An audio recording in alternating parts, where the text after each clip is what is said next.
দেখানো হচ্ছে একদল মানুষ যাদের আঙ্গুলগুলো লম্বা লম্বা তামার, গাল এভাবে হ্যাঁচড়াচ্ছে, নিজের গাল নিজে হাসড়াচ্ছে এবং নিজের দেহ থেকে গোশত তুলে ফেলছে, ভক্ষণ করছে। নবীজি জিজ্ঞাসা করলেন সাল্লাল্লাহু আলাইহি ওয়াসাল্লাম, এরা কারা, কি কারণে এদের শাস্তি হচ্ছে? তাকে বলা হলো, এরা আপনার উম্মতের সেই সব ব্যক্তি যারা সবসময় গীবত আর সমালোচনায় ব্যস্ত থাকে। এবার নবীজি দেখছেন এক শ্রেণীর মানুষ, পেট এইরকম ফোলা, অট্টালিকার মতো পেট ফোলা, আর ভিতরে সাপ কিলবিল করছে এবং এদেরকে রক্তের নদীতে ফেলে মাথাটা ফাটিয়ে দেওয়া হচ্ছে। নবী জিজ্ঞাসা করলেন সাল্লাল্লাহু আলাইহি ওয়াসাল্লাম, এরা কারা? এরা আপনার উম্মতের এই সব ব্যক্তি যারা ছিল সুদখোর, রিবাখোর। মানে এই উম্মতের অন্যতম বড় সমস্যা হবে রিবা, যেটা আমি বলেছি, প্রতিটা সেক্টরে রিবা। সবচেয়ে নিম্ন পাপ নিজের মায়ের সাথে জেনা করা, সবচেয়ে উচ্চ পাপ আল্লাহ এবং তার রাসূলের সাথে যুদ্ধ করা, এটা হলো সুদ। এবং এর বাস্তবতা হচ্ছে এই, ধনী দিন দিন ধনী হবে, গরিব দিন দিন গরিব হবে, এটা বাস্তবতা।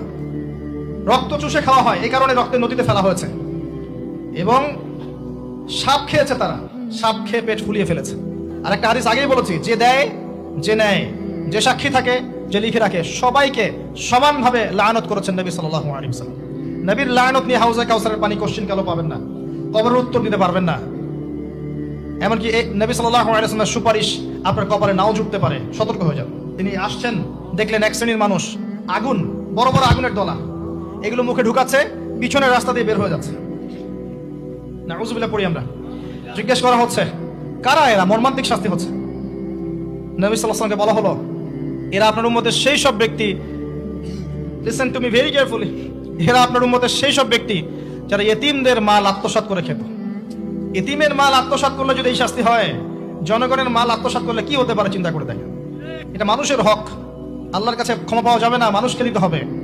আরো এগিয়ে আসলেন, তিনি দেখছেন, এবার বলতে গিয়ে আমার বুক কাঁপছে, দেখলেন এক শ্রেণীর মানুষ জিহ্বাগুলোকে টানা হচ্ছে, আগুনের কেচি দিয়ে কেটে দেওয়া হচ্ছে, আবার জিহ্বা জোড়া লাগছে, আবার কেটে দেওয়া হচ্ছে, চলতে আছে অনবরত, কন্টিনিউয়াসলি।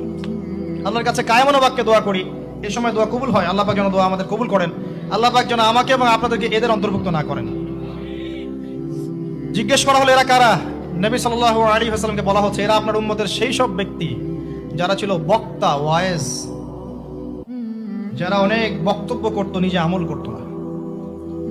আর এই মহামারী আমাদের মধ্যে ছড়িয়ে পড়েছে, কোনো সন্দেহ নাই। যদি না পড়তো তাহলে আমাদের কথায় মানুষের জীবন পরিবর্তিত হতো।